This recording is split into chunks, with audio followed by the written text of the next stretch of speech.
Déjà, à quel moment les microbes entrent-ils dans la chaîne alimentaire ? Alors, ils peuvent entrer à n'importe quel moment. Souvent, c'est quand même via l'élevage, parce que comme on disait tout à l'heure, c'est pour ça qu'on soupçonne beaucoup les viandes, c'est qu'en fait, ces bactéries, souvent, c'est des bactéries du système digestif humain et animal, qui sont là d'ailleurs pour nous protéger, mais il y a certaines souches qui sont toxiques. Donc, effectivement, elles sont dans les intestins des animaux, donc elles peuvent arriver pendant l'élevage, mais aussi pendant toute la chaîne, si les conditions d'hygiène ne sont pas respectées. Et donc, ça va rencontrer nos bactéries à nous et ça va mal se passer, c'est ça en gros ? Oui, en fait, ça va entrer dans notre organisme et effectivement, quand ce sont des bactéries nocives, c'est pas le cas de toutes, évidemment, ça peut entraîner... Mais quand on cuit bien sa viande, par exemple, est-ce qu'on peut quand même tomber malade ?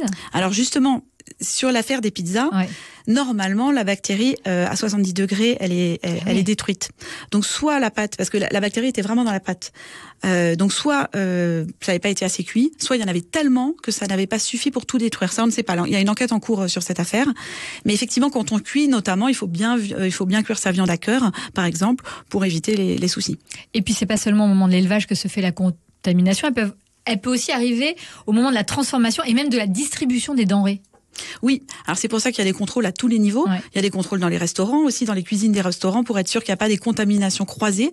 Par exemple, effectivement, la viande qui va contaminer un légume, etc. Donc, il y a des contrôles sur toute la chaîne, chez les commerçants de bouche, dans les restaurants, dans les entreprises, vraiment d'un bout à l'autre, et aussi sur les importations, sur tous les produits qui arrivent de l'étranger. Oui, mais alors c'est vrai que je me demande la distribution, pourquoi est-ce que... Ah oui, il y a une rupture du froid, par exemple. Oui, par exemple, si vous avez un produit effectivement qui n'est pas gardé au réfrigérateur, les bactéries vont pouvoir se développer. Donc, il va falloir contrôler tous les points et qu'il n'y a pas des bactéries d'un produit qui vont sur un autre. D'ailleurs, comment, Caroline Penaud, on détecte notre intoxication alimentaire ? Quels sont les symptômes ? Est-ce que sont toujours des vomissements, des diarrhées ? Généralement, c'est ça. C'est vomissements, diarrhées. Ça apparaît quelques jours après la contamination. Donc c'est pas le jour même ? Non, pas forcément. D'accord. Et donc, on va chez le médecin. Et quand il soupçonne une intoxication alimentaire, il va demander des analyses. Et là, il y a tout un système d'alerte qui est assez performant en France et en Europe. Parce qu'en fait, ces analyses...